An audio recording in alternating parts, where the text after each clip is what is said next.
There was a man in the land of Uz, whose name was Job, and that man was blameless and upright, one who feared God and turned away from evil. There were born to him 7 sons and 3 daughters. He possessed 7,000 sheep, 3,000 camels, 500 yoke of oxen, and 500 female donkeys, and very many servants, so that this man was the greatest of all the people of the East. His sons used to go and hold a feast in the house of each one on his day, and they would send and invite their 3 sisters to eat and drink with them. And when the days of the feast had run their course, Job would send and consecrate them, and he would rise early in the morning and offer burnt offerings according to the number of them all. For Job said, "It may be that my children have sinned and cursed God in their hearts." Thus Job did continually. Now there was a day when the sons of God came to present themselves before the Lord, and Satan also came among them. The Lord said to Satan, "From where have you come?" Satan answered the Lord and said, "From going to and fro on the earth, and from walking up and down on it." And the Lord said to Satan, "Have you considered my servant Job, that there is none like him on the earth? A blameless and upright man, who fears God and turns away from evil." Then Satan answered the Lord and said, "Does Job fear God for no reason? Have you not put a hedge around him and his house and all that he has on every side? You have blessed the work of his hands, and his possessions have increased in the land.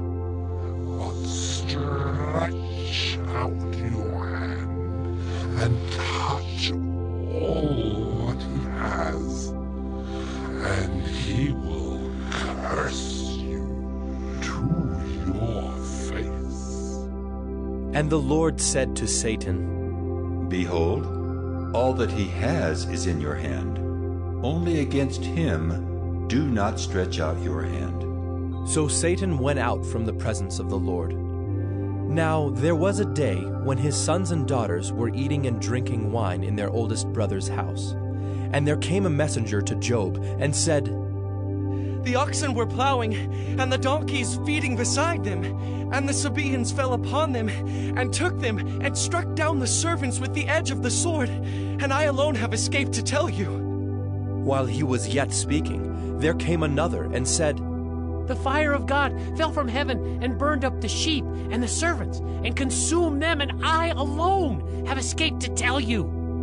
While he was yet speaking, there came another and said, "The Chaldeans formed 3 groups and made a raid on the camels and took them and struck down the servants with the edge of the sword, and I alone have escaped to tell you." While he was yet speaking, there came another and said, "Your sons and daughters were eating and drinking wine in their oldest brother's house, and behold, a great wind came across the wilderness and struck the 4 corners of the house, and it fell upon the young people, and they are dead. And I alone have escaped to tell you." Then Job arose and tore his robe and shaved his head and fell on the ground and worshipped. And he said, "Naked I came from my mother's womb, and naked shall I return. The Lord gave, and the Lord has taken away. Blessed be the name of the Lord." In all this, Job did not sin or charge God with wrong. Job 2. Again, there was a day when the sons of God came to present themselves before the Lord, and Satan also came among them to present himself before the Lord. And the Lord said to Satan, "From where have you come?" Satan answered the Lord and said, "From going to and fro on the earth, and from walking up and down on it." And the Lord said to Satan, have you considered my servant Job, that there is none like him on the earth, a blameless and upright man, who fears God and turns away from evil? He still holds fast his integrity, although you incited me against him to destroy him without reason. Then Satan answered the Lord and said, Skin for skin. All that a man has, he will give for his life. But stretch out your hand and touch his bone and his flesh, and he will curse you to your face. And the Lord said to Satan, Behold, he is in your hand. Only spare his life. So Satan went out from the presence of the Lord and struck Job with loathsome sores from the sole of his foot to the crown of his head. And he took a piece of broken pottery with which to scrape himself while he sat in the ashes. Then his wife said to him, Do you still hold fast your integrity? Curse God and die. But he said to her, You speak as one of the foolish women would speak. Shall we receive good from God, and shall we not receive evil? In all this, Job did not sin with his lips. Now when Job's 3 friends heard of all this evil that had come upon him, they came each from his own place, Eliphaz the Temanite, Bildad the Shuhite, and Zophar the Naamathite. They made an appointment together to come to show him sympathy and comfort him. And when they saw him from a distance, they did not recognize him. And they raised their voices and wept, and they tore their robes and sprinkled dust on their heads toward heaven. And they sat with him on the ground 7 days and 7 nights, and no one spoke a word to him, for they saw that his suffering was very great. Job 3. After this, Job opened his mouth and cursed the day of his birth. And Job said, Let the day perish on which I was born, and the night that said, A man is conceived, let that day be darkness. May God above not seek it, nor light shine upon it. Let gloom and deep darkness claim it. Let clouds dwell upon it. Let the blackness of the day terrify it. That night, let thick darkness seize it. Let it not rejoice among the days of the year. Let it not come into the number of the months. Behold, let that night be barren. Let no joyful cry enter it. Let those curse it who curse the day, who are ready to rouse up Leviathan. Let the stars of its dawn be dark. Let it hope for light, but have none, nor see the eyelids of the morning, because it did not shut the doors of my mother's womb, nor hide trouble from my eyes. Why did I not die at birth, come out from the womb and expire? Why did the knees receive me, or why the breasts that I should nurse? For then I would have laid down and been quiet. I would have slept. Then I would have been at rest with kings and counselors of the earth who rebuilt ruins for themselves, or with princes who had gold, who filled their houses with silver. Or why was I not as a hidden stillborn child, as infants who never see the light? There the wicked cease from troubling, and there the weary are at rest. There the prisoners are at ease together. They hear not the voice of the taskmaster. The small and the great are there, and the slave is free from his master. Why is light given to him who is in misery, and life to the bitter in soul, who long for death, but it comes not, and dig for it more than for hidden treasures, who rejoice exceedingly and are glad when they find the grave? Why is light given to a man whose way is hidden, whom God has hedged in? For my sighing comes instead of my bread, and my groanings are poured out like water. For the thing that I fear comes upon me, and what I dread befalls me. I am not at ease, nor am I quiet. I have no rest, but trouble comes.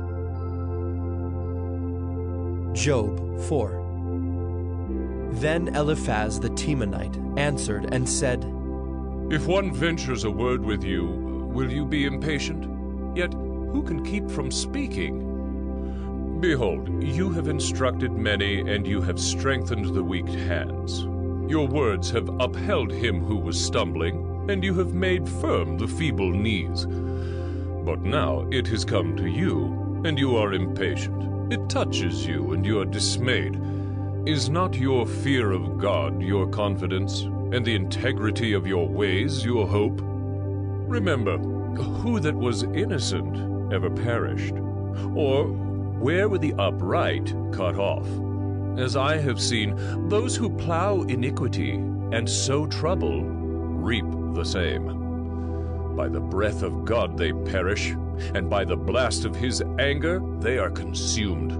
The roar of the lion, the voice of the fierce lion, the teeth of the young lions are broken. The strong lion perishes for lack of prey, and the cubs of the lioness are scattered. Now a word was brought to me stealthily. My ear received the whisper of it, amid thoughts from visions of the night. When deep sleep falls on men, dread came upon me, and trembling which made all my bones shake. A spirit glided past my face. The hair of my flesh stood up. It stood still, but I could not discern its appearance. A form was before my eyes. There was silence. Then I heard a voice. Can mortal man be in the right before God? Can a man be pure before his Maker? Even in his servants he puts no trust, and his angels he charges with error. How much more those who dwell in houses of clay, whose foundation is in the dust, who are crushed like the moth. Between morning and evening they are beaten to pieces. They perish forever without anyone regarding it. Is not their tent cord plucked up within them? Do they not die, and that without wisdom? Job 5. Call now. Is there anyone who will answer you? To which of the holy ones will you turn? Surely vexation kills the fool, and jealousy slays the simple.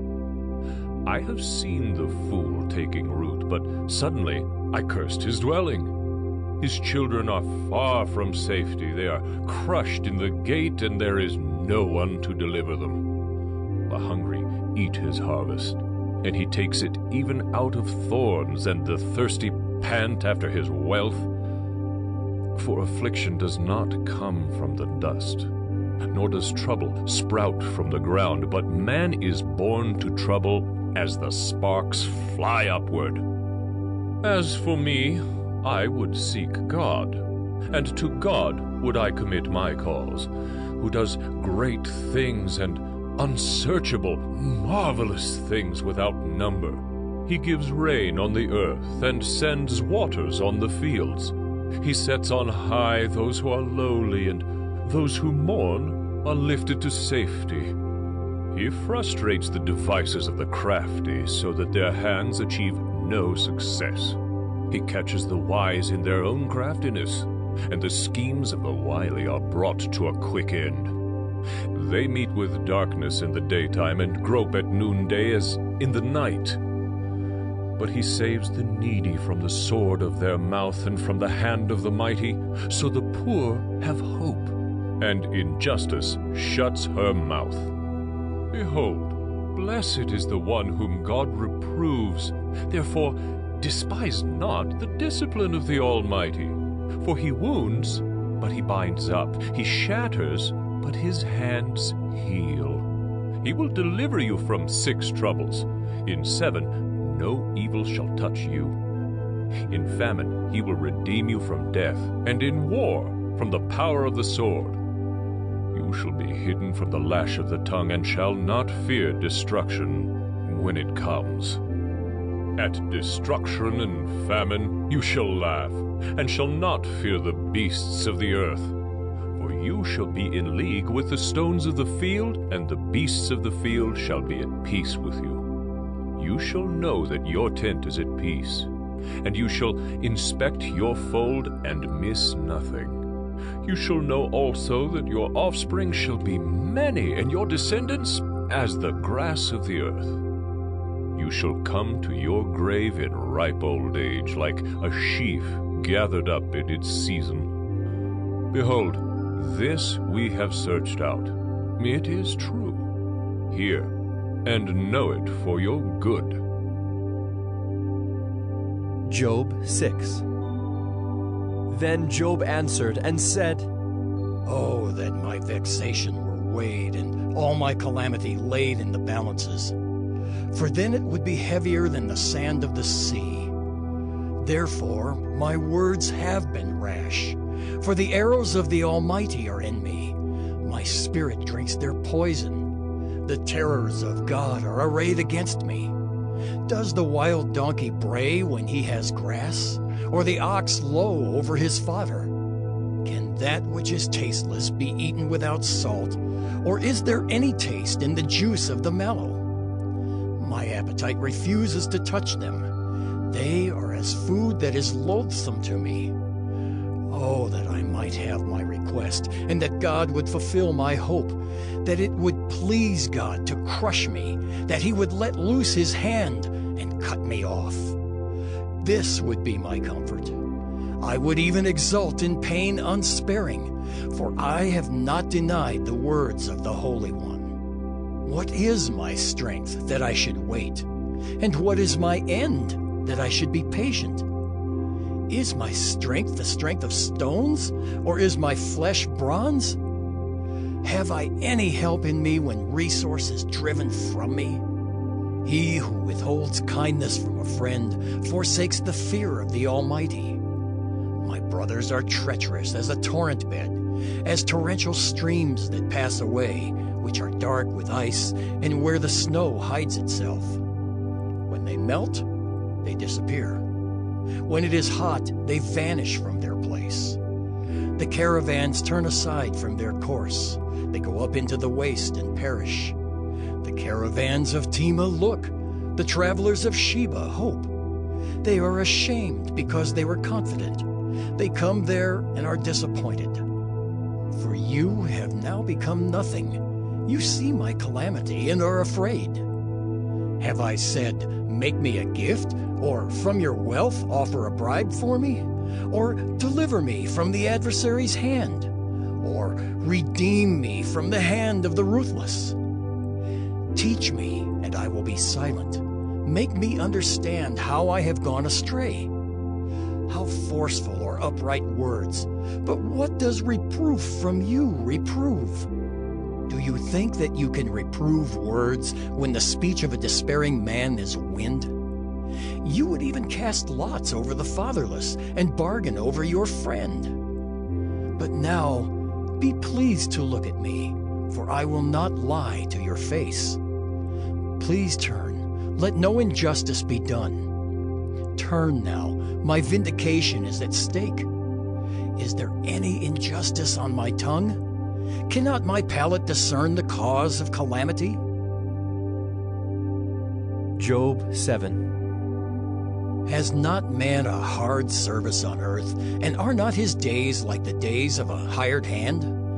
Like a slave who longs for the shadow, and like a hired hand who looks for his wages, so I am allotted months of emptiness, and nights of misery are apportioned to me. When I lie down, I say, when shall I arise? But the night is long, and I am full of tossing till the dawn. My flesh is clothed with worms and dirt. My skin hardens, then breaks out afresh. My days are swifter than a weaver's shuttle, and come to their end without hope. Remember that my life is a breath. My eye will never again see good. The eye of him who sees me will behold me no more. While your eyes are on me, I shall be gone. As the cloud fades and vanishes, so he who goes down to Sheol does not come up. He returns no more to his house, nor does his place know him anymore. Therefore, I will not restrain my mouth. I will speak in the anguish of my spirit. I will complain in the bitterness of my soul. Am I the sea, or a sea monster, that you set a guard over me?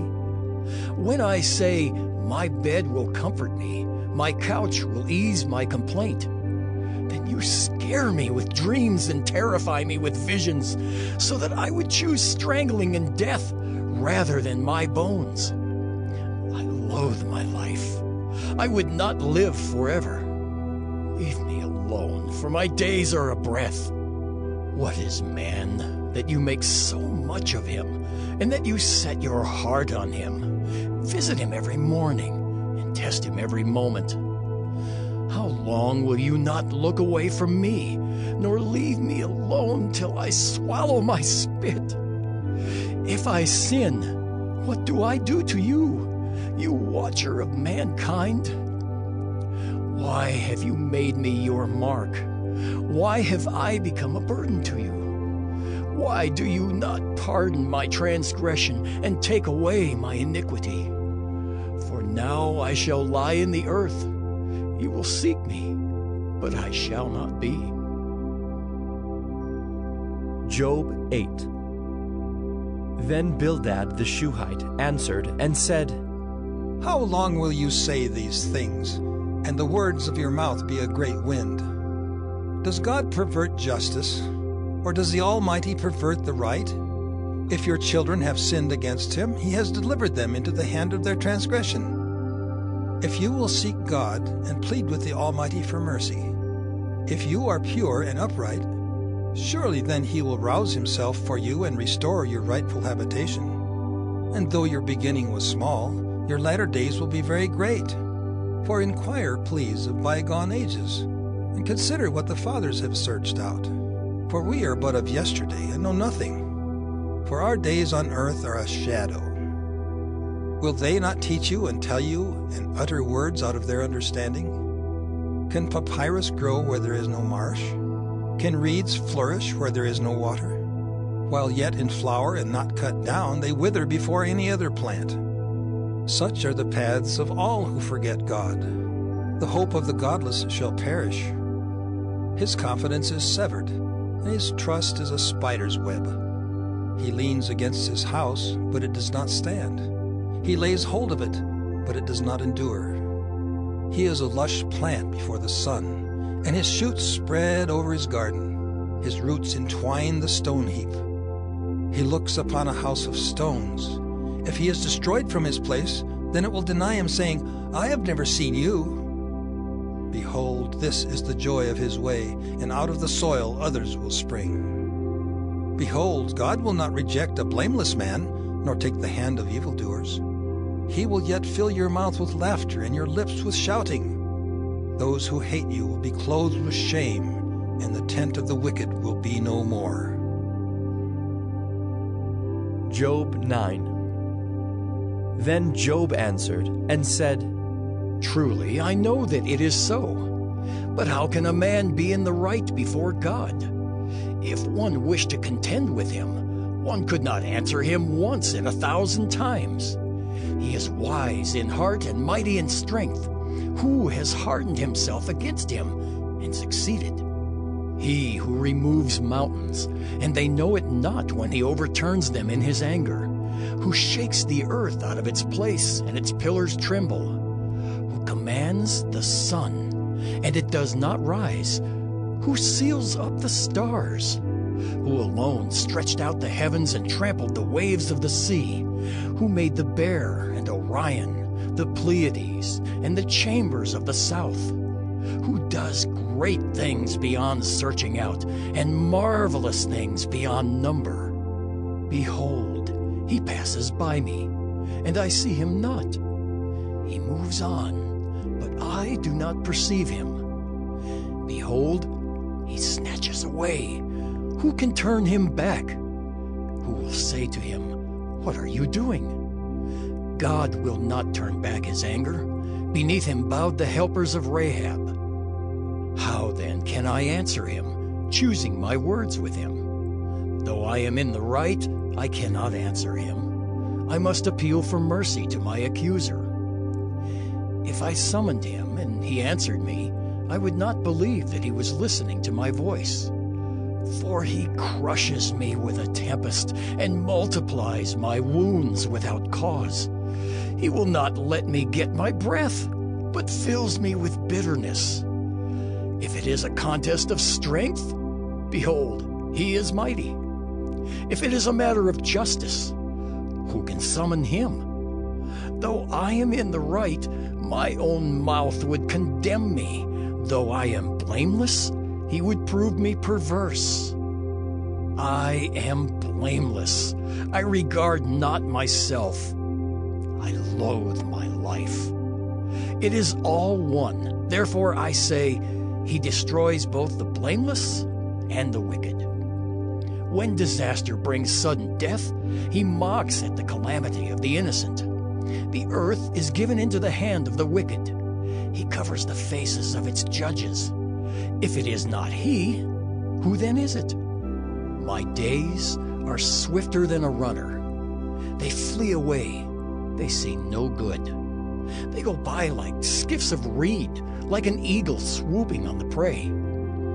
If I say, I will forget my complaint, I will put off my sad face and be of good cheer, I become afraid of all my suffering, for I know you will not hold me innocent. I shall be condemned. Why then do I labor in vain? If I wash myself with snow and cleanse my hands with lye, yet you will plunge me into a pit, and my own clothes will abhor me. For he is not a man as I am, that I might answer him, that we should come to trial together. There is no arbiter between us who might lay his hand on us both. Let him take his rod away from me, and let not dread of him terrify me. Then I would speak without fear of him, for I am not so in myself. Job 10. I loathe my life. I will give free utterance to my complaint. I will speak in the bitterness of my soul. I will say to God, do not condemn me. Let me know why you contend against me. Does it seem good to you to oppress, to despise the work of your hands and favor the designs of the wicked? Have you eyes of flesh? Do you see as man sees? Are your days as the days of man, or your years as a man's years? That you seek out my iniquity and search for my sin, although you know that I am not guilty, and there is none to deliver out of your hand. Your hands fashioned and made me, and now you have destroyed me altogether. Remember that you have made me like clay, and will you return me to the dust? Did you not pour me out like milk and curdle me like cheese? You clothed me with skin and flesh, and knit me together with bones and sinews. You have granted me life and steadfast love, and your care has preserved my spirit. Yet these things you hid in your heart. I know that this was your purpose. If I sin, you watch me and do not acquit me of my iniquity. If I am guilty, woe to me. If I am in the right, I cannot lift up my head, for I am filled with disgrace and look on my affliction. And were my head lifted up, you would hunt me like a lion, and again work wonders against me. You renew your witnesses against me, and increase your vexation toward me. You bring fresh troops against me. Why did you bring me out from the womb? Would that I had died before any eye had seen me, and were as though I had not been, carried from the womb to the grave. Are not my days few? Then cease and leave me alone, that I may find a little cheer. Before I go, and I shall not return to the land of darkness and deep shadow, The land of gloom like thick darkness, like deep shadow without any order, where light is as thick darkness. Job 11. Then Zophar the Naamathite answered and said, Should a multitude of words go unanswered, and a man full of talk be judged right? Should your babble silence men, and when you mock, shall no one shame you? For you say, My doctrine is pure, and I am clean in God's eyes. But oh, that God would speak and open his lips to you, and that he would tell you the secrets of wisdom. For he is manifold in understanding. Know, then, that God exacts of you less than your guilt deserves. Can you find out the deep things of God? Can you find out the limit of the Almighty? It is higher than heaven. What can you do? Deeper than Sheol. What can you know? Its measure is longer than the earth, and broader than the sea. If he passes through and imprisons and summons the court, who can turn him back? For he knows worthless men. When he sees iniquity, will he not consider it? But a stupid man will get understanding when a wild donkey's colt is born a man. If you prepare your heart, you will stretch out your hands toward him. If iniquity is in your hand, put it far away, and let not injustice dwell in your tents. Surely then you will lift up your face without blemish. You will be secure and will not fear. You will forget your misery. You will remember it as waters that have passed away, and your life will be brighter than the noonday. Its darkness will be like the morning, and you will feel secure because there is hope. You will look around and take your rest in security. You will lie down and none will make you afraid. Many will court your favor, but the eyes of the wicked will fail. All way of escape will be lost to them, and their hope is to breathe their last. Job 12. Then Job answered and said, No doubt you are the people, and wisdom will die with you. But I have understanding as well as you. I am not inferior to you. Who does not know such things as these? I am a laughingstock to my friends. I, who called to God and he answered me, a just and blameless man, am a laughingstock. In the thought of one who is at ease, there is contempt for misfortune. It is ready for those whose feet slip. The tents of robbers are at peace, and those who provoke God are secure, who bring their God in their hand. But ask the beasts, and they will teach you, the birds of the heavens, and they will tell you, or the bushes of the earth, and they will teach you, and the fish of the sea will declare to you. Who among all these does not know that the hand of the Lord has done this? In his hand is the life of every living thing, and the breath of all mankind. Does not the ear test words as the palate tastes food? Wisdom is with the aged, and understanding in length of days. With God are wisdom and might. He has counsel and understanding. If he tears down, none can rebuild. If he shuts a man in, none can open. If he withholds the waters, they dry up. If he sends them out, they overwhelm the land.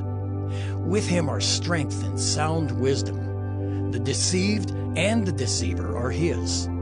He leads counselors away stripped, and judges he makes fools. He looses the bonds of kings and binds a waistcloth on their hips. He leads priests away stripped and overthrows the mighty. He deprives of speech those who are trusted and takes away the discernment of the elders. He pours contempt on princes and loosens the belt of the strong. He uncovers the deeps out of darkness and brings deep darkness to light.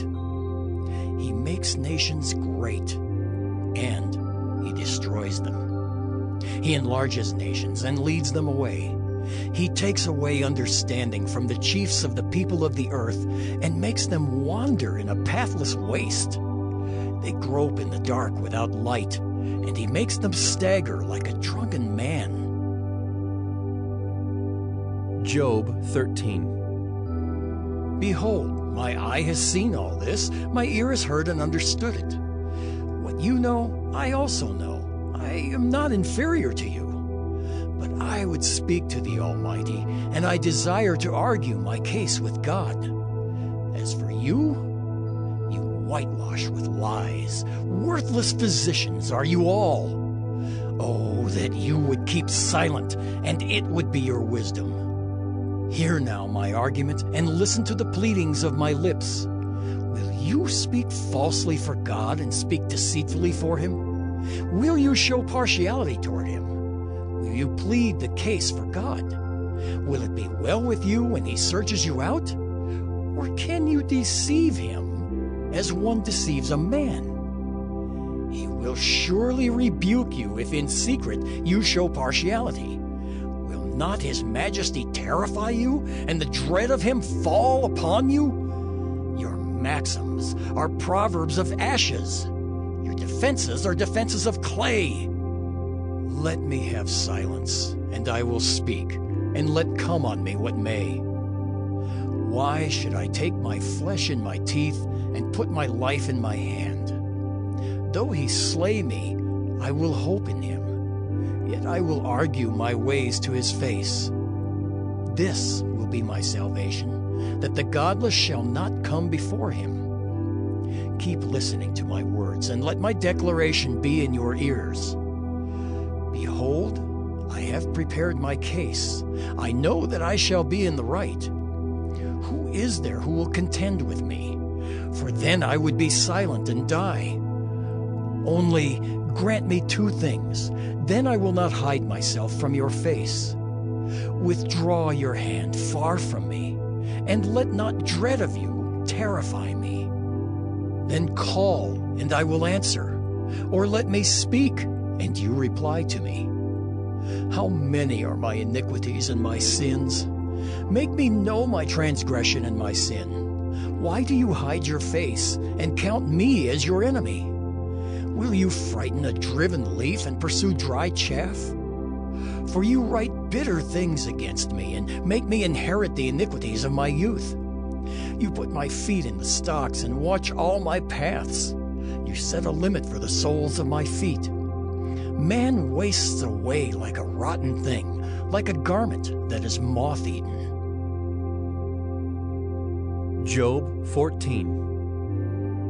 Man who is born of a woman is few of days and full of trouble. He comes out like a flower and withers. He flees like a shadow and continues not. And do you open your eyes on such a one and bring me into judgment with you?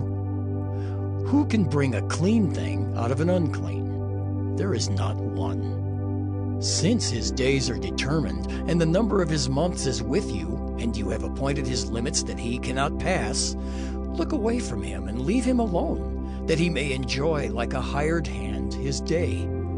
For there is hope for a tree if it be cut down, that it will sprout again, and that its shoots will not cease. Though its root grow old in the earth and its stump die in the soil, yet at the scent of water it will bud and put out branches like a young plant. But a man dies and is laid low. Man breathes his last, and where is he?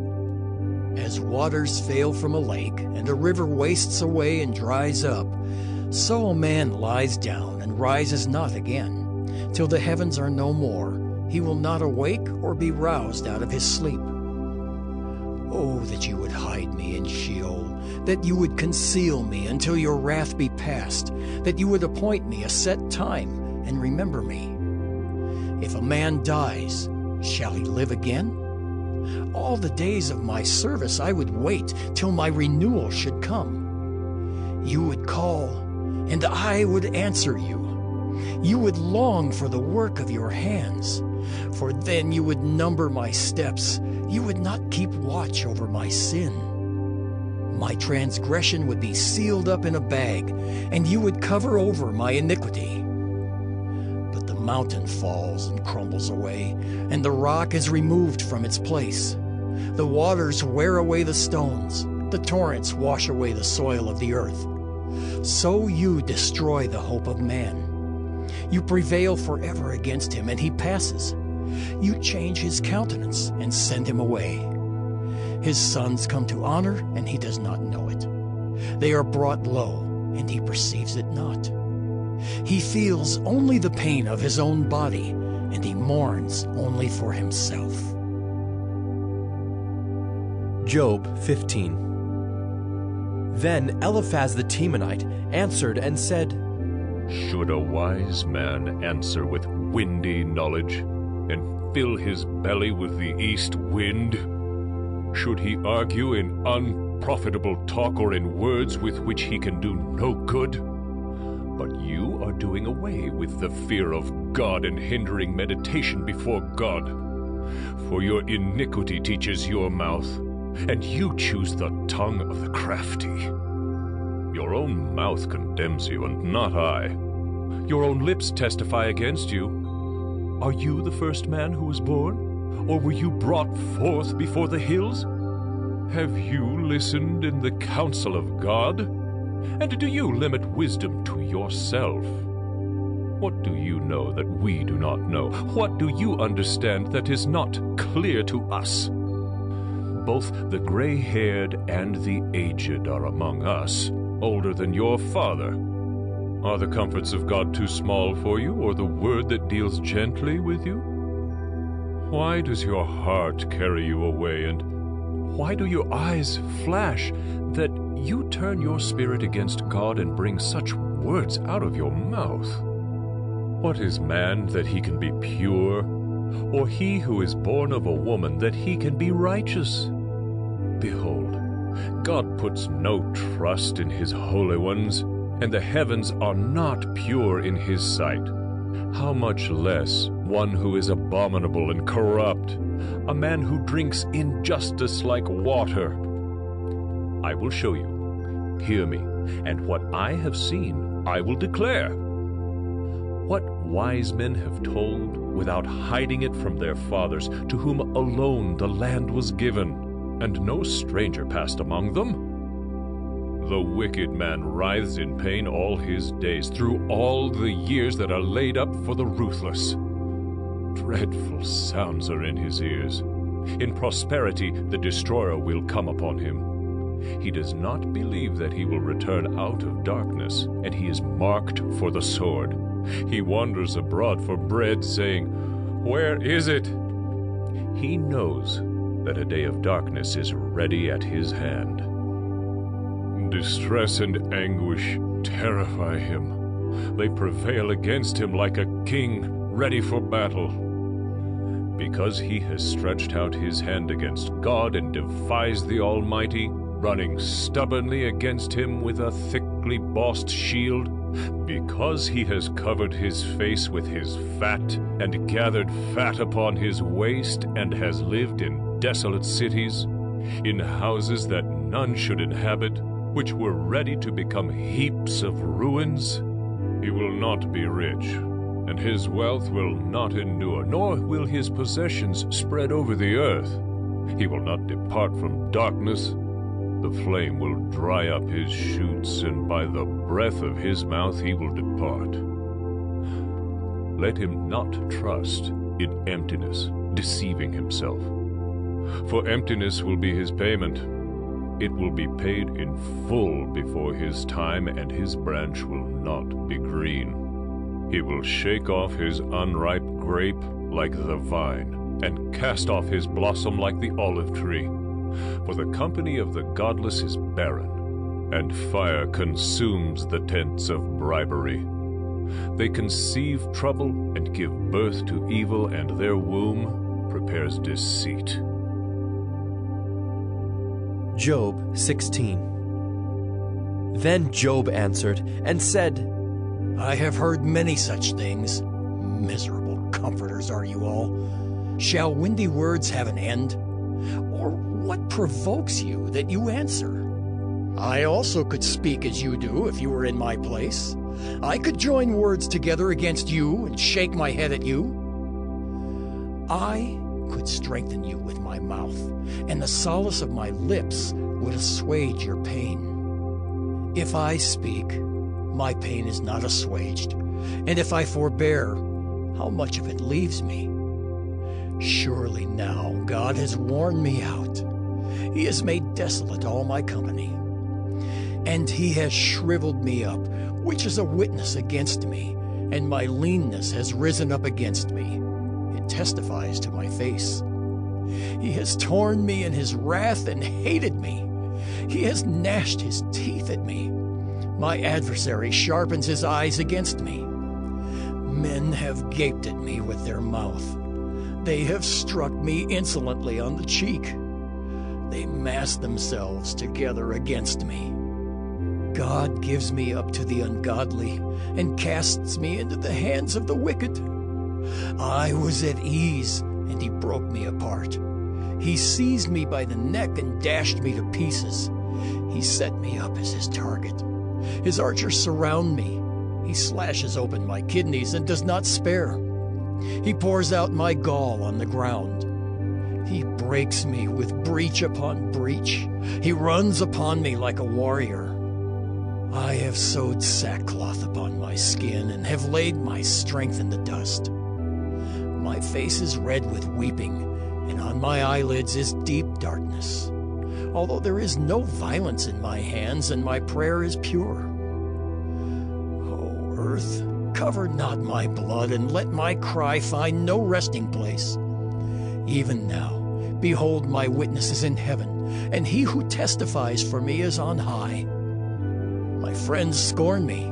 My eye pours out tears to God, that he would argue the case of a man with God, as a son of man does with his neighbor. For when a few years have come, I shall go the way from which I shall not return. Job 17. My spirit is broken. My days are extinct. The graveyard is ready for me. Surely there are mockers about me, and my eye dwells on their provocation. Lay down a pledge for me with yourself. Who is there who will put up security for me? Since you have closed their hearts to understanding, therefore you will not let them triumph.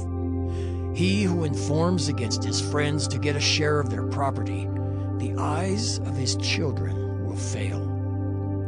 He has made me a byword of the peoples, and I am one before whom men spit. My eye has grown dim from vexation, and all my members are like a shadow. The upright are appalled at this, and the innocent stirs himself up against the godless. Yet the righteous holds to his way, and he who has clean hands grows stronger and stronger. But you, come on again, all of you, and I shall not find a wise man among you. My days are past. My plans are broken off, the desires of my heart. They make night into day. The light, they say, is near to the darkness. If I hope for Sheol as my house, if I make my bed in darkness, if I say to the pit, you are my father, and to the worm, my mother or my sister, where then is my hope? Who will see my hope? Will it go down to the bars of Sheol? Shall we descend together into the dust? Job 18. Then Bildad the Shuhite answered and said, How long will you hunt for words? Consider, and then we will speak. Why are we counted as cattle? Why are we stupid in your sight? You who tear yourself in your anger, shall the earth be forsaken for you? Or the rock be removed out of its place? Indeed, the light of the wicked is put out, and the flame of his fire does not shine. The light is dark in his tent, and his lamp above him is put out. His strong steps are shortened, and his own schemes throw him down. For he is cast into a net by his own feet, and he walks on its mesh. A trap seizes him by the heel, a snare lays hold of him. A rope is hidden for him in the ground, a trap for him in the path. Terrors frighten him on every side, and chase him at his heels. His strength is famished, and calamity is ready for his stumbling. It consumes the parts of his skin. The firstborn of death consumes his limbs. He is torn from the tent in which he trusted, and is brought to the king of terrors. In his tent dwells that which is none of his. Sulfur is scattered over his habitation. His roots dry up beneath, and his branches wither above. His memory perishes from the earth, and he has no name in the street. He is thrust from light into darkness and driven out of the world. He has no posterity or progeny among his people, and no survivor where he used to live. They of the west are appalled at his day, and horror seizes them of the east. Surely such are the dwellings of the unrighteous, such is the place of him who knows not God. Job 19. Then Job answered and said, How long will you torment me and break me in pieces with words? These 10 times you have cast reproach upon me. Are you not ashamed to wrong me? And even if it be true that I have erred, my error remains with myself. If indeed you magnify yourselves against me and make my disgrace an argument against me, know then that God has put me in the wrong and closed his net about me. Behold, I cry out violence, but I am not answered. I call for help, but there is no justice. He has walled up my way so that I cannot pass, and he has set darkness upon my paths. He has stripped from me my glory and taken the crown from my head. He breaks me down on every side, and I am gone, and my hope has he pulled up like a tree. He has kindled his wrath against me and counts me as his adversary. His troops come on together. They have cast up their siege ramp against me and encamp around my tent. He has put my brothers far from me, and those who knew me are wholly estranged from me. My relatives have failed me. My close friends have forgotten me. The guests in my house and my maidservants count me as a stranger. I have become a foreigner in their eyes. I call to my servant, but he gives me no answer. I must plead with him with my mouth for mercy. My breath is strange to my wife, and I am a stench to the children of my own mother. Even young children despise me. When I rise, they talk against me. All my intimate friends abhor me, and those whom I loved have turned against me. My bones stick to my skin and to my flesh, and I have escaped by the skin of my teeth. Have mercy on me. Have mercy on me, O you, my friends, for the hand of God has touched me. Why do you, like God, pursue me? Why are you not satisfied with my flesh? Oh, that my words were written. Oh, that they were inscribed in a book. Oh, that with an iron pen and lead they were engraved in the rock forever. For I know that my Redeemer lives, and at the last he will stand upon the earth. And after my skin has been thus destroyed, yet in my flesh I shall see God, whom I shall see for myself, and my eyes shall behold, and not another. My heart faints within me. If you say, how we will pursue him, and the root of the matter is found in him, be afraid of the sword, for wrath brings the punishment of the sword, that you may know there is a judgment. Job 20. Then Zophar the Naamathite answered and said, Therefore my thoughts answer me, because of my haste within me. I hear censure that insults me, and out of my understanding a spirit answers me. Do you not know this from of old, since man was placed on earth, that the exulting of the wicked is short, and the joy of the godless but for a moment? Though his height mount up to the heavens, and his head reach to the clouds, he will perish forever like his own dung. Those who have seen him will say, Where is he? He will fly away like a dream and not be found. He will be chased away like a vision of the night. The eye that saw him will see him no more, nor will his place any more behold him. His children will seek the favor of the poor, and his hands will give back his wealth. His bones are full of his youthful vigor, but it will lie down with him in the dust.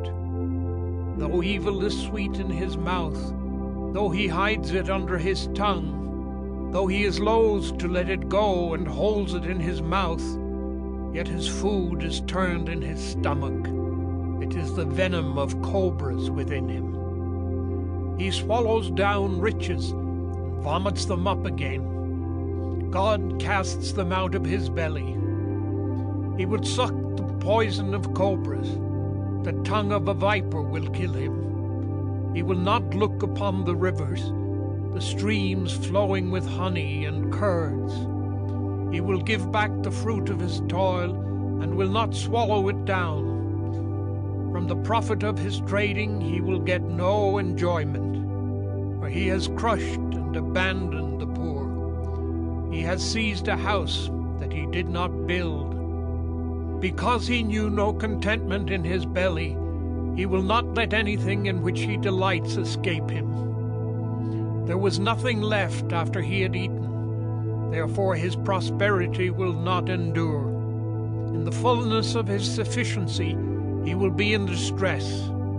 The hand of everyone in misery will come against him. To fill his belly to the full, God will send his burning anger against him and rain it upon him into his body.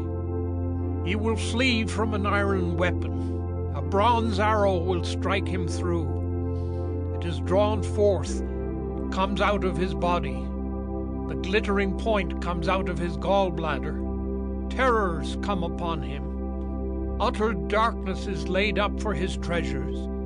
A fire not fanned will devour him. What is left in his tent will be consumed. The heavens will reveal his iniquity, and the earth will rise up against him. The possessions of his house will be carried away, dragged off in the day of God's wrath. This is the wicked man's portion from God, the heritage decreed for him by God. Job 21. Then Job answered and said, Keep listening to my words, and let this be your comfort. Bear with me, and I will speak, and after I have spoken, mock on. As for me, is my complaint against man? Why should I not be impatient? Look at me and be appalled, and lay your hand over your mouth. When I remember, I am dismayed, and shuddering seizes my flesh. Why do the wicked live, reach old age, and grow mighty in power? Their offspring are established in their presence, and their descendants before their eyes. Their houses are safe from fear, and no rod of God is upon them. Their bull breeds without fail. Their cow calves and does not miscarry. They send out their little boys like a flock, and their children dance. They sing to the tambourine and the lyre, and rejoice to the sound of the pipe. They spend their days in prosperity, and in peace they go down to Sheol. They say to God, Depart from us. We do not desire the knowledge of your ways. What is the Almighty that we should serve him? And what profit do we get if we pray to him? Behold, is not their prosperity in their hand? The counsel of the wicked is far from me. How often is it that the lamp of the wicked is put out, that their calamity comes upon them, that God distributes pains in his anger, that they are like straw before the wind, and like chaff that the storm carries away? You say, God stores up their iniquity for their children. Let him pay it out to them, that they may know it. Let their own eyes see their destruction, and let them drink of the wrath of the Almighty. For what do they care for their houses after them, when the number of their months is cut off? Will any teach God knowledge, seeing that he judges those who are on high? One dies in his full vigor, being wholly at ease and secure, his pails full of milk and the marrow of his bones moist. Another dies in bitterness of soul, never having tasted of prosperity. They lie down alike in the dust, and the worms cover them. Behold, I know your thoughts and your schemes to wrong me. For you say, where is the house of the prince? Where is the tent in which the wicked lived? Have you not asked those who travel the roads, and do you not accept their testimony that the evil man is spared in the day of calamity, that he is rescued in the day of wrath? Who declares his way to his face, and who repays him for what he has done? When he is carried to the grave, watch is kept over his tomb. The clods of the valley are sweet to him. All mankind follows after him, and those who go before him are innumerable. How then will you comfort me with empty nothings? There is nothing left of your answers but falsehood. Job 22. Then Eliphaz the Temanite answered and said, Can a man be profitable to God? Surely he who is wise is profitable to himself. Is it any pleasure to the Almighty if you are in the right? Or is it gain to him if you make your ways blameless? Is it for your fear of him that he reproves you and enters into judgment with you? Is not your evil abundant? There is no end to your iniquities. For you have exacted pledges of your brothers for nothing, and stripped the naked of their clothing. You have given no water to the weary to drink, and you have withheld bread from the hungry. The man with power possessed the land, and the favored man lived in it. You have sent widows away empty, and the arms of the fatherless were crushed.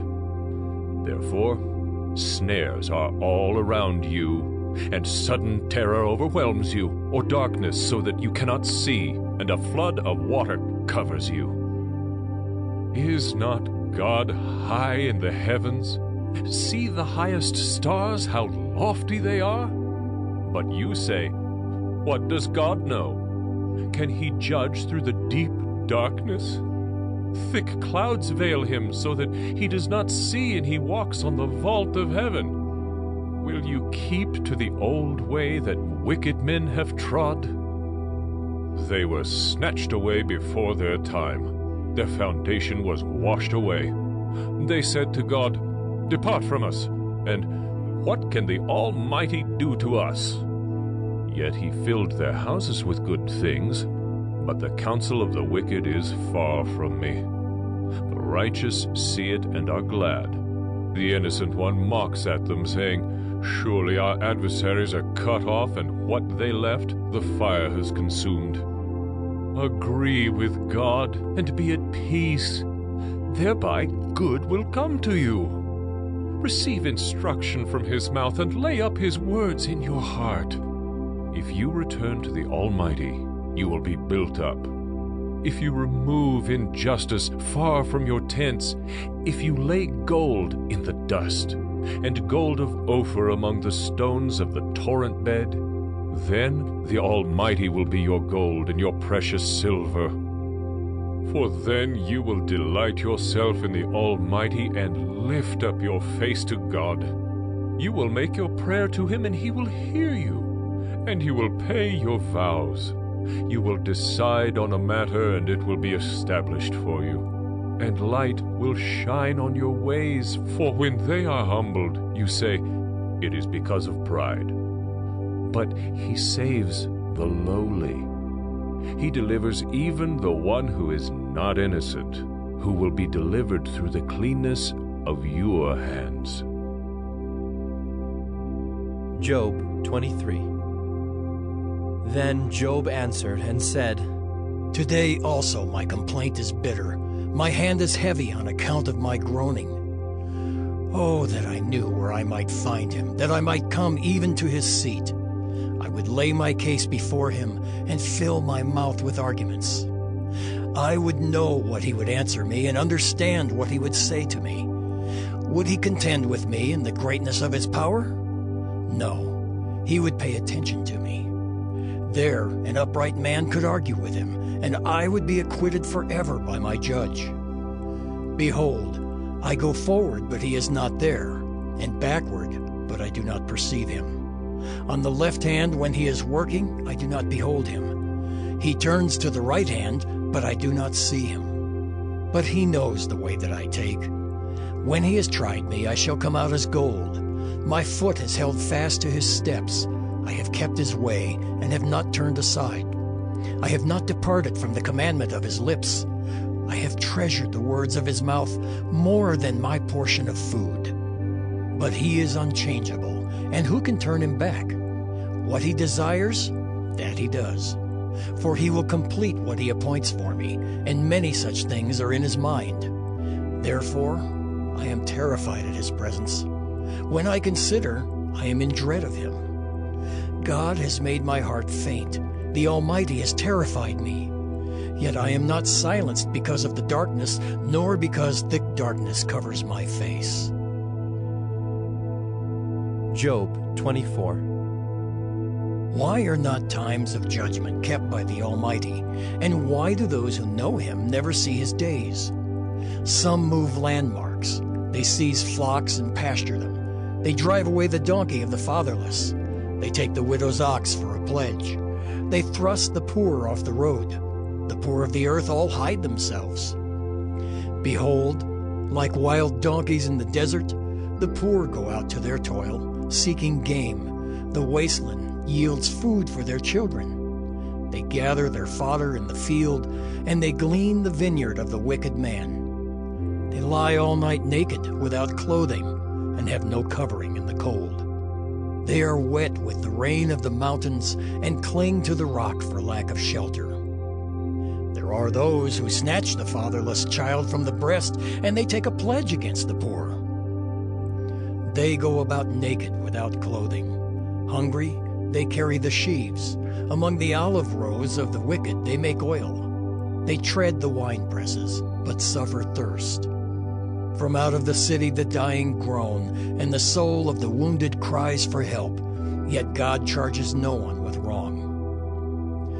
There are those who rebel against the light, who are not acquainted with its ways, and do not stay in its paths. The murderer rises before it is light, that he may kill the poor and needy, and in the night he is like a thief. The eye of the adulterer also waits for the twilight, saying, "No eye will see me," and he veils his face. In the dark they dig through houses. By day they shut themselves up. They do not know the light. For deep darkness is morning to all of them, for they are friends with the terrors of deep darkness. You say, "Swift are they on the face of the waters, their portion is cursed in the land. No treader turns toward their vineyards. Drought and heat snatch away the snow waters. So does Sheol those who have sinned. The womb forgets them, the worm finds them sweet. They are no longer remembered, so wickedness is broken like a tree. They wrong the barren, childless woman and do no good to the widow. Yet God prolongs the life of the mighty by his power. They rise up when they despair of life. He gives them security, and they are supported, and his eyes are upon their ways. They are exalted a little while, and then are gone. They are brought low and gathered up like all others. They are cut off like the heads of grain. If it is not so, who will prove me a liar and show that there is nothing in what I say? Job 25. Then Bildad the Shuhite answered and said, Dominion and fear are with God. He makes peace in his high heaven. Is there any number to his armies? Upon whom does his light not arise? How then can man be in the right before God? How can he who was born of woman be pure? Behold, even the moon is not bright, and the stars are not pure in his eyes. How much less man who is a maggot, and the Son of Man who is a worm? Job 26. Then Job answered and said, How you have helped him who has no power. How you have saved the arm that has no strength. how you have counseled him who has no wisdom, and plentifully declared sound knowledge. With whose help have you uttered words, and whose breath has come out from you? The dead tremble under the waters and their inhabitants. Sheol is naked before God, and Abaddon has no covering. He stretches out the north over the void, and hangs the earth on nothing. He binds up the waters in his thick clouds, and the cloud is not split open under them. He covers the face of the full moon and spreads over it his cloud. He has inscribed a circle on the face of the waters at the boundary between light and darkness. The pillars of heaven tremble and are astounded at his rebuke. By his power he stilled the sea. By his understanding he shattered Rahab. By his wind the heavens were made fair. His hand pierced the fleeing serpent. Behold, these are but the outskirts of his ways, and how small a whisper do we hear of him. But the thunder of his power, who can understand? Job 27. And Job again took up his discourse, and said, As God lives, who has taken away my right, and the Almighty who has made my soul bitter? As long as my breath is in me, and the Spirit of God is in my nostrils, my lips will not speak falsehood, and my tongue will not utter deceit. Far be it from me to say that you are right. Till I die, I will not put away my integrity from me. I hold fast my righteousness, and will not let it go. My heart does not reproach me for any of my days. Let my enemy be as the wicked, and let him who rises up against me be as the unrighteous. For what is the hope of the godless when God cuts him off, when God takes away his life? Will God hear his cry when distress comes upon him? Will he take delight in the Almighty? Will he call upon God at all times? I will teach you concerning the hand of God. What is with the Almighty I will not conceal. Behold, all of you have seen it yourselves. Why then have you become altogether vain? This is the portion of a wicked man with God, and the heritage that oppressors receive from the Almighty. If his children are multiplied, it is for the sword, and his descendants have not enough bread. Those who survive him the pestilence buries, and his widows do not weep. Though he heap up silver like dust, and pile up clothing like clay, he may pile it up, but the righteous will wear it, and the innocent will divide the silver. He builds his house like a moth's, like a booth that a watchman makes. He goes to bed rich, but will do so no more. He opens his eyes, and his wealth is gone. Terrors overtake him like a flood. In the night, a whirlwind carries him off. The east wind lifts him up, and he is gone. It sweeps him out of his place. It hurls at him without pity. He flees from its power in headlong flight. It claps its hands at him and hisses at him from its place. Job 28. Surely there is a mine for silver and a place for gold that they refine.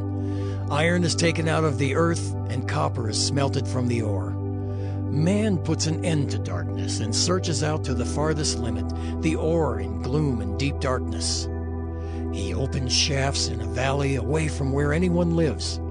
They are forgotten by travelers. They hang in the air, far away from mankind.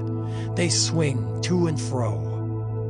As for the earth, out of it comes bread, but underneath it is turned up as by fire. Its stones are the place of sapphires, and it has dust of gold. That path no bird of prey knows, and the falcon's eye has not seen it. The proud beasts have not trodden it, the lion has not passed over it. Man puts his hand to the flinty rock and overturns mountains by the roots. He cuts out channels in the rocks, and his eye sees every precious thing. He dams up the streams so that they do not trickle, and the thing that is hidden he brings out to light. But where shall wisdom be found? And where is the place of understanding? Man does not know its worth, and it is not found in the land of the living.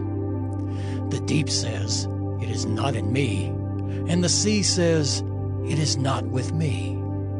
It cannot be bought for gold, and silver cannot be weighed as its price. It cannot be valued in the gold of Ophir, in precious onyx or sapphire. Gold and glass cannot equal it, nor can it be exchanged for jewels of fine gold. No mention shall be made of coral or of crystal. The price of wisdom is above pearls. The topaz of Ethiopia cannot equal it, nor can it be valued in pure gold. From where then does wisdom come? And where is the place of understanding? It is hidden from the eyes of all living and concealed from the birds of the air. Abaddon and Death say, "We have heard a rumor of it with our ears." God understands the way to it, and He knows its place. For He looks to the ends of the earth and sees everything under the heavens.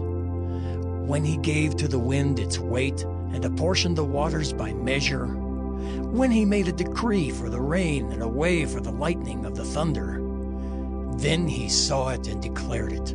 He established it and searched it out. And He said to man, "Behold, the fear of the Lord, that is wisdom, and to turn away from evil is understanding." Job 29.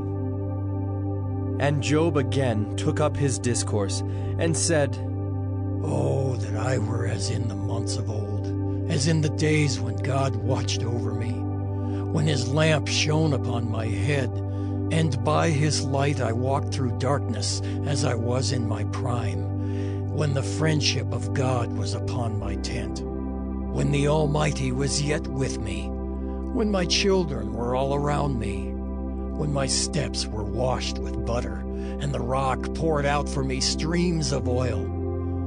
When I went out to the gate of the city, when I prepared my seat in the square, the young men saw me and withdrew, and the aged rose and stood. The princes refrained from talking and laid their hand on their mouth. The voice of the nobles was hushed, and their tongues stuck to the roof of their mouth. When the ear heard, it called me blessed, and when the eye saw, it approved, because I delivered the poor who cried for help, and the fatherless who had none to help him. The blessing of him who was about to perish came upon me, and I caused the widow's heart to sing for joy. I put on righteousness, and it clothed me. My justice was like a robe and a turban. I was eyes to the blind and feet to the lame. I was a father to the needy, and I searched out the cause of him whom I did not know. I broke the fangs of the unrighteous, and made him drop his prey from his teeth.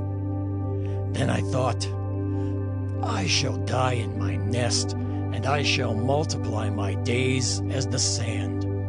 My roots spread out to the waters, with the dew all night on my branches, my glory fresh with me, and my bow ever new in my hand.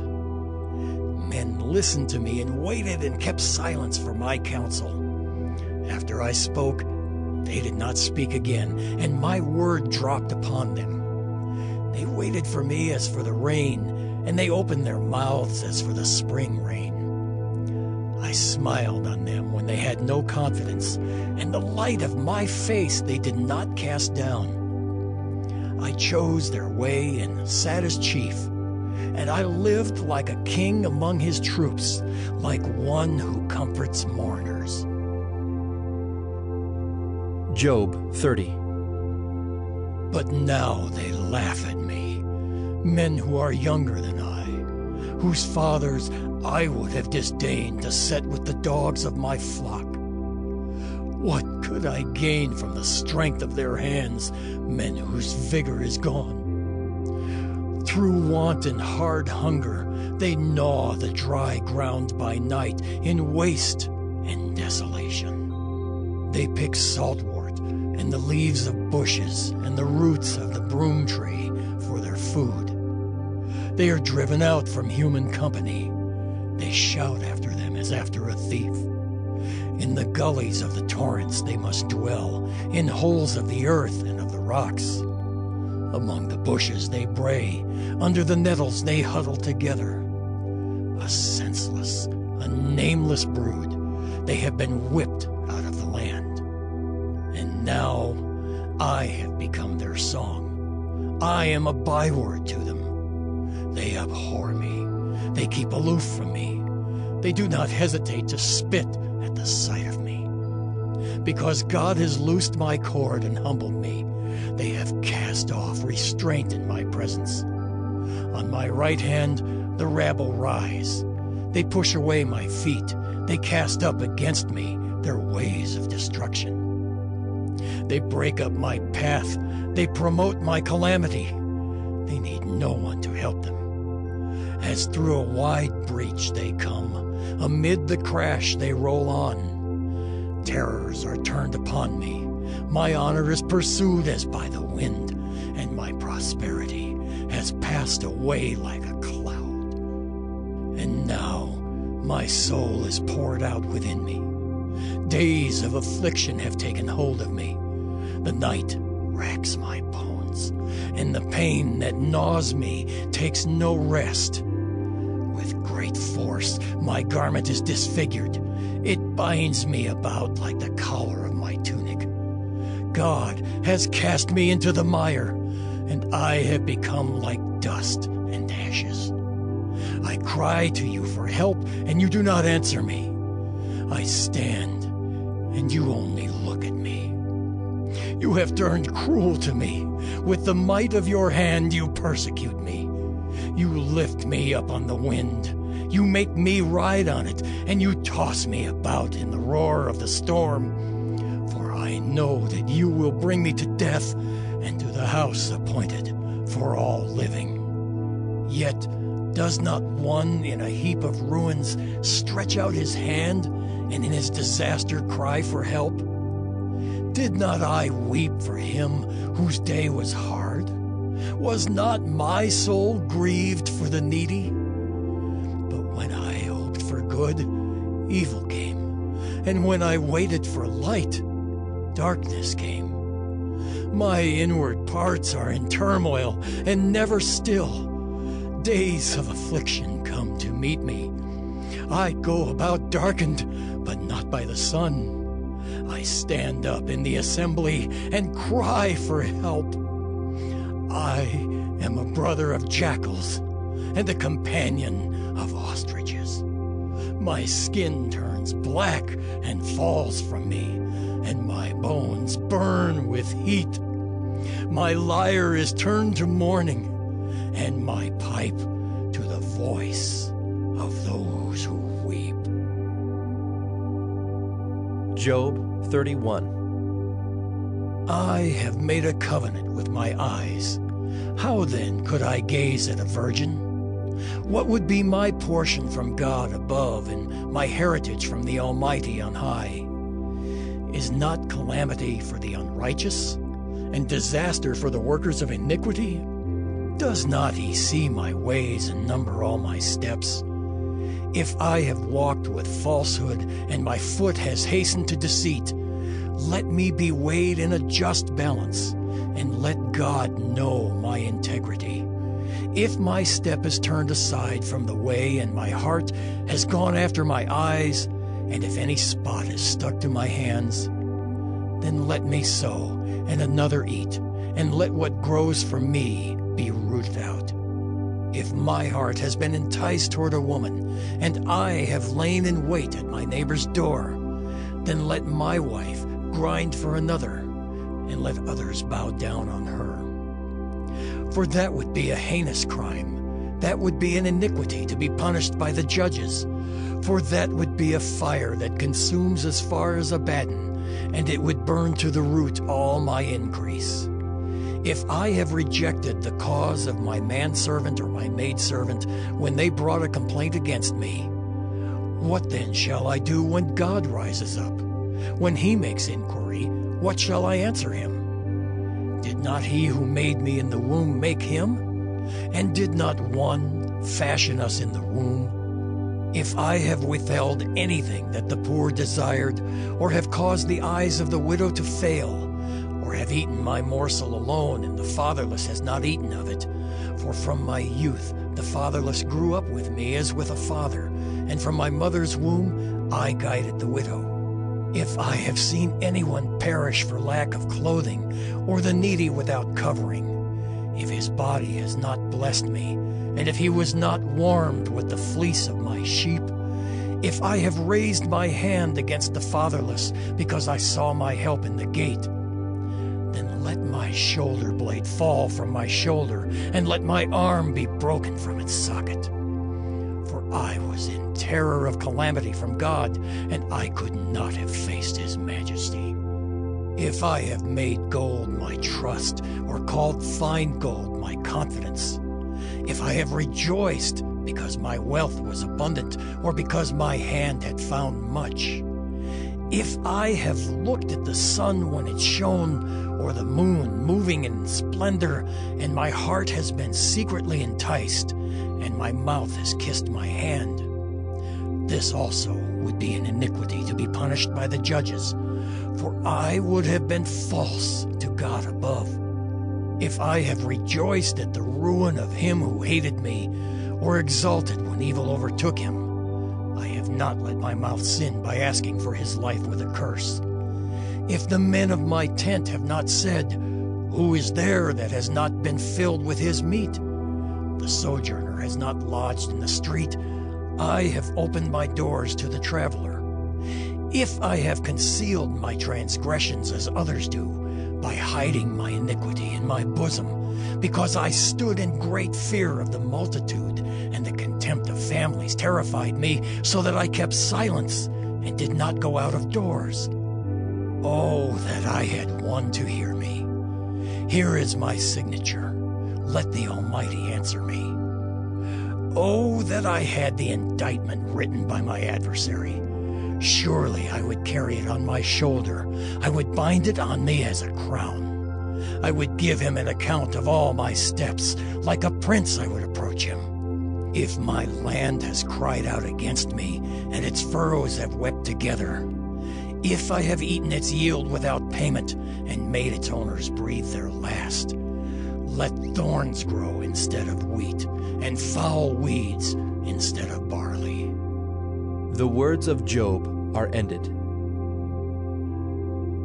Job 32. So these three men ceased to answer Job, because he was righteous in his own eyes.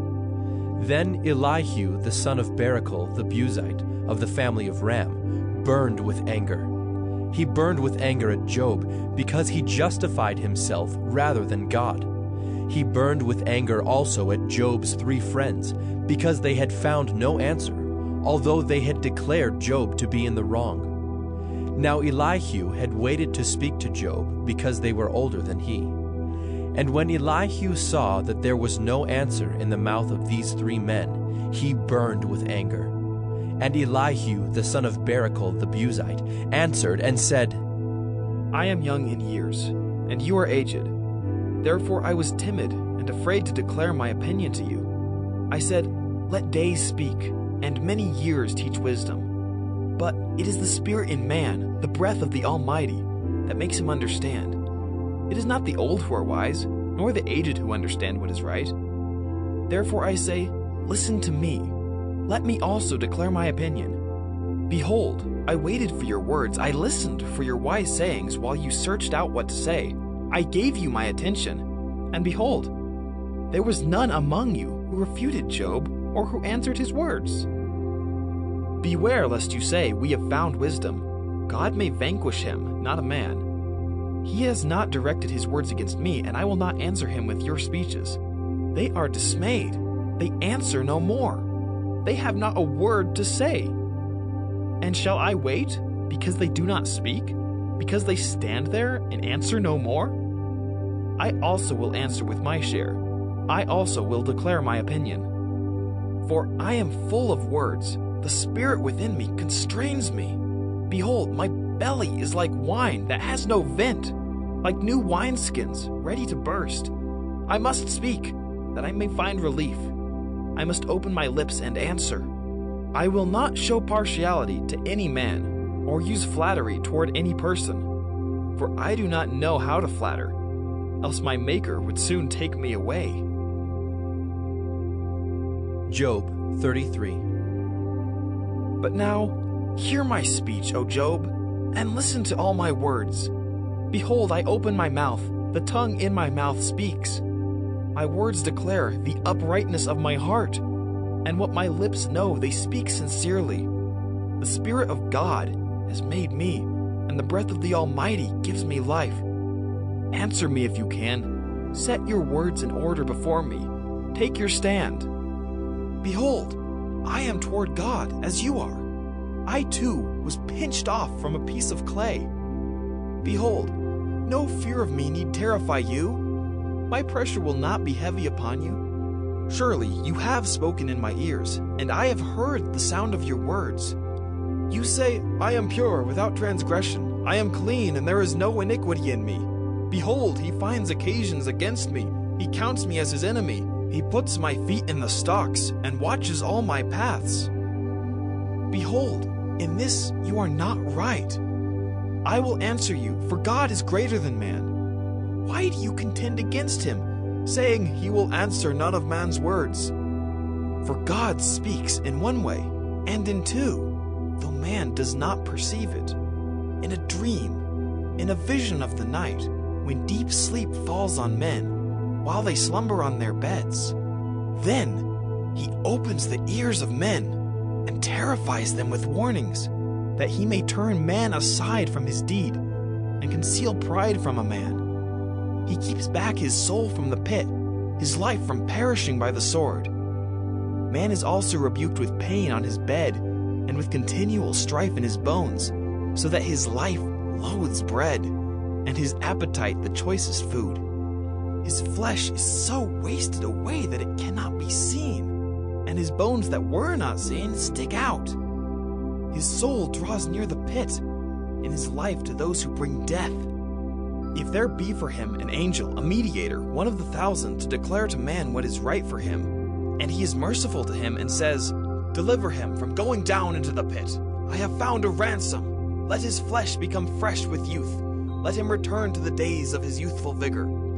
Then man prays to God, and he accepts him. He sees his face with a shout of joy, and he restores to man his righteousness. He sings before men and says, I sinned and perverted what was right, and it was not repaid to me. He has redeemed my soul from going down into the pit, and my life shall look upon the light. Behold, God does all these things twice, 3 times with a man, to bring back his soul from the pit, that he may be lighted with the light of life. Pay attention, O Job, listen to me. Be silent, and I will speak. If you have any words, answer me, speak, for I desire to justify you. If not, listen to me. Be silent, and I will teach you wisdom. Job 34.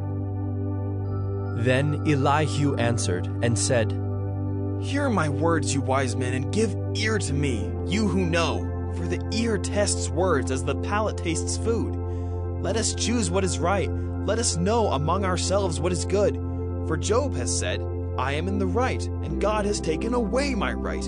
In spite of my right, I am counted a liar. My wound is incurable, though I am without transgression. What man is like Job, who drinks up scoffing like water, who travels in company with evildoers and walks with wicked men? For he has said, It profits a man nothing that he should take delight in God. Therefore, hear me, you men of understanding. Far be it from God that he should do wickedness, and from the Almighty that he should do wrong. For according to the work of a man, he will repay him, and according to his ways, he will make it befall him. Of a truth, God will not do wickedly, and the Almighty will not pervert justice. Who gave him charge over the earth? And who laid on him the whole world? If he should set his heart to it, and gather to himself his spirit and his breath, all flesh would perish together, and man would return to dust. If you have understanding, hear this, listen to what I say. Shall one who hates justice govern? Will you condemn him who is righteous and mighty, who says to a king, worthless one, and to nobles, wicked man, who shows no partiality to princes, nor regards the rich more than the poor, for they are all the work of his hands? In a moment they die. At midnight the people are shaken and pass away, and the mighty are taken away by no human hand.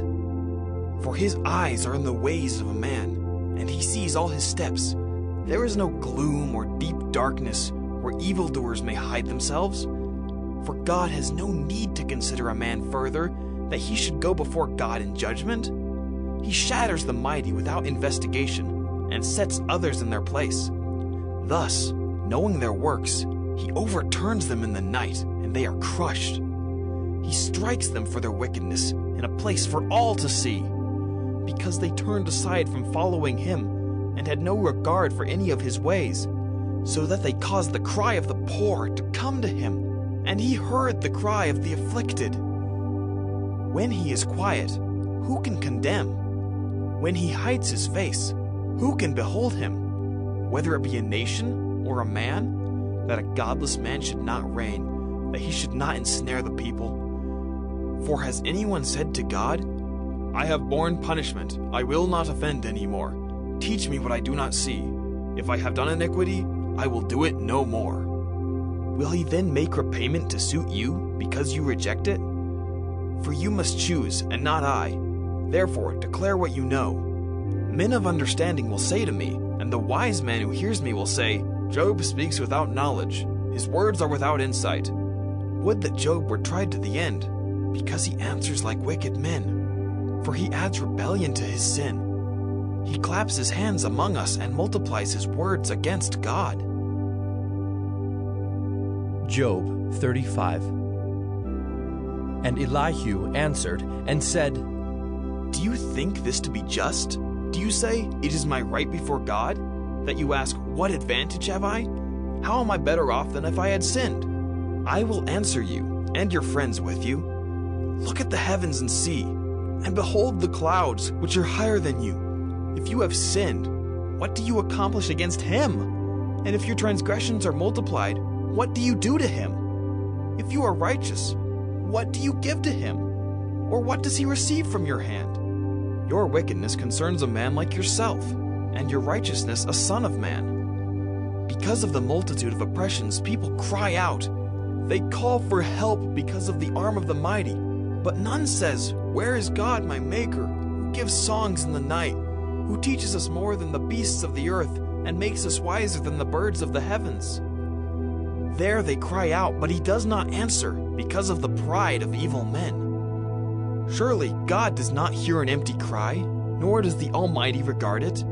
How much less when you say that you do not see him, that the case is before him, and you are waiting for him. And now, because his anger does not punish, and he does not take much note of transgression, Job opens his mouth in empty talk. He multiplies words without knowledge. Job 36.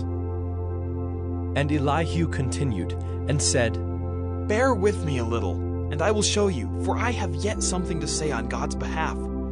I will get my knowledge from afar, and ascribe righteousness to my Maker.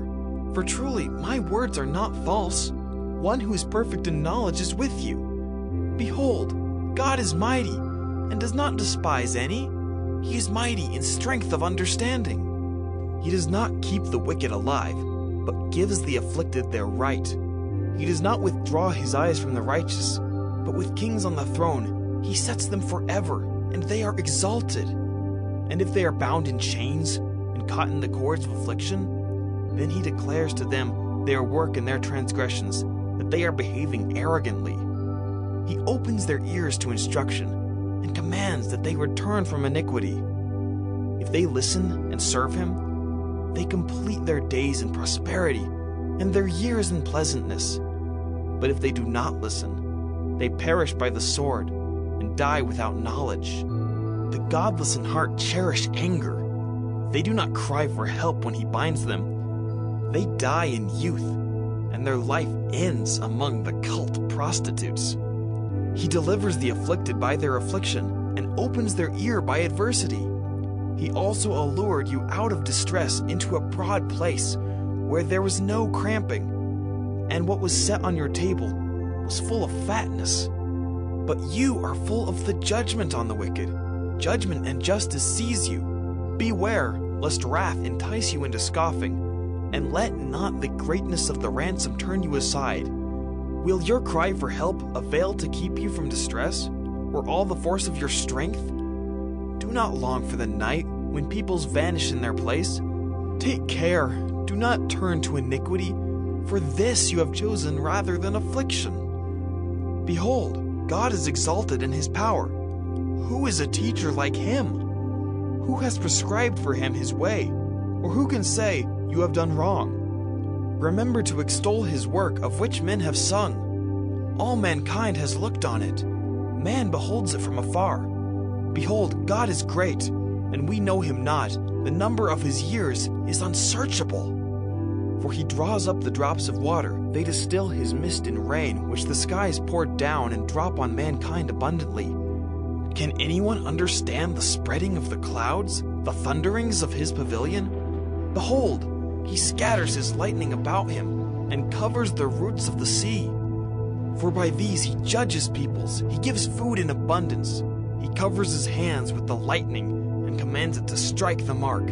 Its crashing declares his presence. The cattle also declare that he rises. Job 37.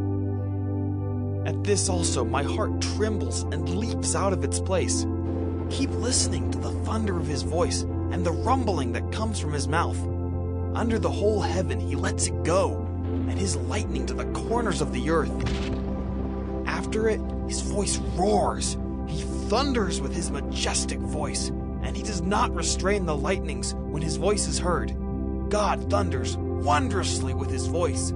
He does great things that we cannot comprehend. For to the snow he says, fall on the earth. Likewise to the downpour, his mighty downpour.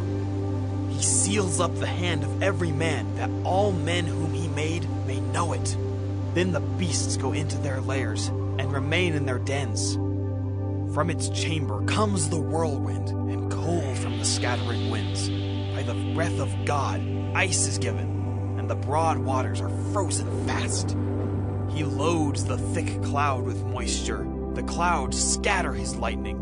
They turn around and around by his guidance, to accomplish all that he commands them on the face of the habitable world. Whether for correction, or for his land, or for love, he causes it to happen. Hear this, O Job. Stop and consider the wondrous works of God.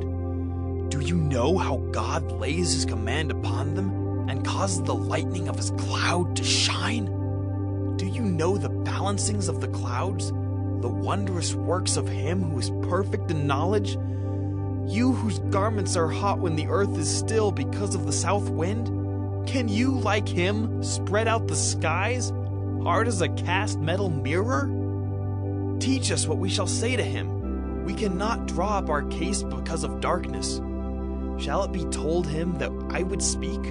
Did a man ever wish that he would be swallowed up? And now, no one looks on the light when it is bright in the skies, when the wind has passed and cleared them. Out of the north comes golden splendor. God is clothed with awesome majesty. The Almighty, we cannot find him. He is great in power. Justice and abundant righteousness he will not violate. Therefore men fear him. He does not regard any who are wise in their own conceit. Job 38. Then the Lord answered Job out of the whirlwind and said, Who is this that darkens counsel by words without knowledge? Dress for action like a man. I will question you, and you make it known to me. Where were you when I laid the foundation of the earth? Tell me if you have understanding. Who determined its measurements? Surely you know. Or who stretched the line upon it? On what were its bases sunk? Or who laid its cornerstone when the morning stars sang together, and all the sons of God shouted for joy? Or who shut in the sea with doors when it burst out from the womb? when I made clouds its garment and thick darkness its swaddling band, and prescribed limits for it, and set bars and doors, and said, Thus far shall you come, and no farther, and here shall your proud waves be stayed. Have you commanded the morning since your days began, and caused the dawn to know its place, that it might take hold of the skirts of the earth, and the wicked be shaken out of it? It is changed like clay under the seal, and its features stand out like a garment. From the wicked their light is withheld, and their uplifted arm is broken. Have you entered into the springs of the sea, or walked in the recesses of the deep? Have the gates of death been revealed to you, or have you seen the gates of deep darkness? Have you comprehended the expanse of the earth? Declare if you know all this. Where is the way to the dwelling of light? And where is the place of darkness, that you may take it to its territory, and that you may discern the paths to its home? You know, for you were born then, and the number of your days is great. Have you entered the storehouses of the snow, or have you seen the storehouses of the hail, which I have reserved for the time of trouble, for the day of battle and war? What is the way to the place where the light is distributed, or where the east wind is scattered upon the earth? Who has cleft a channel for the torrents of rain, and a way for the thunderbolt, to bring rain on a land where no man is, on the desert in which there is no man, to satisfy the waste and desolate land, and to make the ground sprout with grass? Has the rain a father, or who has begotten the drops of dew? From whose womb did the ice come forth, and who has given birth to the frost of heaven? The waters become hard like stone, and the face of the deep is frozen. Can you bind the chains of the Pleiades, or loose the cords of Orion? Can you lead forth the Mazzaroth in their season, or can you guide the bear with its children? Do you know the ordinances of the heavens? Can you establish their rule on the earth? Can you lift up your voice to the clouds, that a flood of waters may cover you? Can you send forth lightnings, that they may go and say to you, Here we are? Who has put wisdom in the inward parts, or given understanding to the mind? Who can number the clouds by wisdom? Or who can tilt the water skins of the heavens, when the dust runs into a mass, and the clods stick fast together? Can you hunt the prey for the lion, or satisfy the appetite of the young lions when they crouch in their dens, or lie in wait in their thicket? Who provides for the raven its prey when its young ones cry to God for help, and wander about for lack of food? Job 39. Do you know when the mountain goats give birth?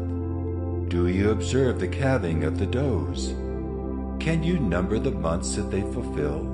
And do you know the time when they give birth? When they crouch, bring forth their offspring, and are delivered of their young. Their young ones become strong. They grow up in the open. They go out and do not return to them. Who has let the wild donkey go free?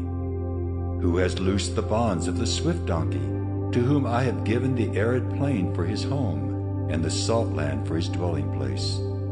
He scorns the tumult of the city. He hears not the shouts of the driver. He ranges the mountains as his pasture, and he searches after every green thing. Is the wild ox willing to serve you? Will he spend the night at your manger? Can you bind him in the furrow with ropes, or will he harrow the valleys after you? Will you depend on him because his strength is great, and will you leave to him your labor? Do you have faith in him that he will return your grain and gather it to your threshing floor? The wings of the ostrich wave proudly, but are they the pinions and plumage of love?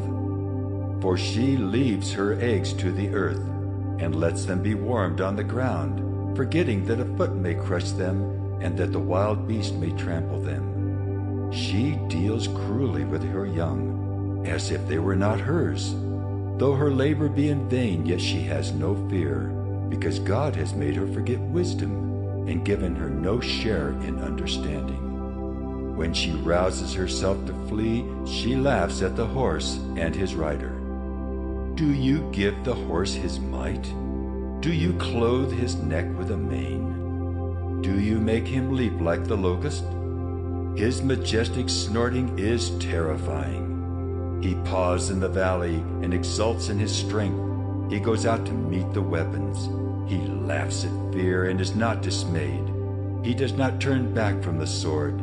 Upon him rattle the quiver, the flashing spear and the javelin. With fierceness and rage he swallows the ground. He cannot stand still at the sound of the trumpet.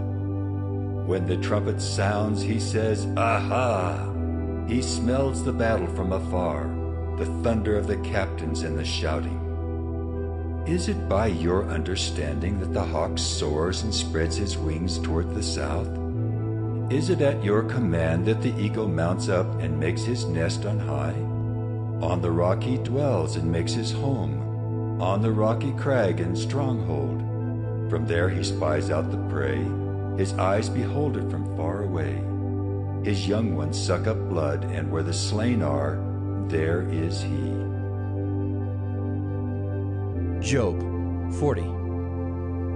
And the Lord said to Job, Shall a fault finder contend with the Almighty? He who argues with God, let him answer it. Then Job answered the Lord and said, Behold, I am of small account. What shall I answer you? I lay my hand on my mouth. I have spoken once, and I will not answer. Twice, but I will proceed no further. Then the Lord answered Job out of the whirlwind and said, Dress for action like a man. I will question you, and you make it known to me. Will you even put me in the wrong? Will you condemn me that you may be in the right? Have you an arm like God, and can you thunder with a voice like his? Adorn yourself with majesty and dignity. Clothe yourself with glory and splendor. Pour out the overflowings of your anger, and look on everyone who is proud and abase him. Look on everyone who is proud and bring him low, and tread down the wicked where they stand. Hide them all in the dust together, bind their faces in the world below. Then will I also acknowledge to you that your own right hand can save you. Behold Behemoth, which I made as I made you. He eats grass like an ox. Behold his strength in his loins, and his power in the muscles of his belly. He makes his tail stiff like a cedar. The sinews of his thighs are knit together. His bones are tubes of bronze, his limbs like bars of iron. He is the first of the works of God. Let him who made him bring near his sword. For the mountains yield food for him, where all the wild beasts play. Under the lotus plants he lies, in the shelter of the reeds and in the marsh. For his shade, the lotus trees cover him. The willows of the brooks surround him. Behold, if the river is turbulent, he is not frightened. He is confident though Jordan rushes against his mouth. Can one take him by his eyes, or pierce his nose with a snare? Job 41. Can you draw out Leviathan with a fishhook, or press down his tongue with a cord? Can you put a rope in his nose, or pierce his jaw with a hook? Will he make many pleas to you? Will he speak to you soft words? Will he make a covenant with you to take him for your servant forever? Will you play with him as with a bird? Or will you put him on a leash for your girls? Will traders bargain over him? Will they divide him up among the merchants? Can you fill his skin with harpoons, or his head with fishing spears? Lay your hands on him. Remember the battle. You will not do it again. Behold, the hope of a man is false. He is laid low even at the sight of him. No one is so fierce that he dares to stir him up. Who then is he who can stand before me? Who has first given to me that I should repay him? Whatever is under the whole heaven is mine. I will not keep silence concerning his limbs, or his mighty strength, or his goodly frame. Who can strip off his outer garment? Who would come near him with a bridle? Who can open the doors of his face? Around his teeth is terror. His back is made of rows of shields, shut up closely as with a seal. One is so near to another that no air can come between them. They are joined one to another. They clasp each other and cannot be separated. His sneezings flash forth light, and his eyes are like the eyelids of the dawn. Out of his mouth go flaming torches, sparks of fire leap forth. Out of his nostrils comes forth smoke, as from a boiling pot and burning rushes. His breath kindles coals, and a flame comes forth from his mouth. In his neck abides strength, and terror dances before him. The folds of his flesh stick together, firmly cast on him and immovable. His heart is hard as a stone, hard as the lower millstone. When he raises himself up, the mighty are afraid. At the crashing they are beside themselves. Though the sword reaches him, it does not avail, nor the spear, the dart, or the javelin. He counts iron as straw and bronze as rotten wood. The arrow cannot make him flee. For him sling stones are turned to stubble. Clubs are counted as stubble. He laughs at the rattle of javelins. His underparts are like sharp potsherds. He spreads himself like a threshing sledge on the mire. He makes the deep boil like a pot.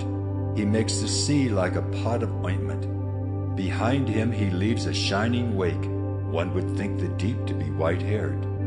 On earth there is not his like, a creature without fear. He sees everything that is high. He is king over all the sons of pride. Job 42. Then Job answered the Lord and said, I know that you can do all things, and that no purpose of yours can be thwarted. Who is this that hides counsel without knowledge? Therefore, I have uttered what I did not understand, things too wonderful for me, which I did not know. Hear, and I will speak. I will question you, and you make it known to me. I had heard of you by the hearing of the ear, but now my eye sees you. Therefore, I despise myself, and repent in dust and ashes. After the Lord had spoken these words to Job, the Lord said to Eliphaz the Temanite, My anger burns against you and against your two friends, for you have not spoken of me what is right as my servant Job has. Now therefore take 7 bulls and 7 rams, and go to my servant Job, and offer up a burnt offering for yourselves. And my servant Job shall pray for you, for I will accept his prayer not to deal with you according to your folly. For you have not spoken of me what is right, as my servant Job has. So Eliphaz the Temanite, and Bildad the Shuhite, and Zophar the Naamathite went and did what the Lord had told them, and the Lord accepted Job's prayer. And the Lord restored the fortunes of Job when he had prayed for his friends. And the Lord gave Job twice as much as he had before. Then came to him all his brothers and sisters, and all who had known him before, and ate bread with him in his house. And they showed him sympathy, and comforted him for all the evil that the Lord had brought upon him. And each of them gave him a piece of money and a ring of gold. And the Lord blessed the latter days of Job more than his beginning. And he had 14,000 sheep, 6,000 camels, 1,000 yoke of oxen, and 1,000 female donkeys. He had also 7 sons and 3 daughters. And he called the name of the first daughter Jemimah, and the name of the second Keziah, and the name of the third Karen-Happuch. And in all the land there were no women so beautiful as Job's daughters. And their father gave them an inheritance among their brothers. And after this, Job lived 140 years, and saw his sons and his sons' sons 4 generations. And Job died an old man and full of days.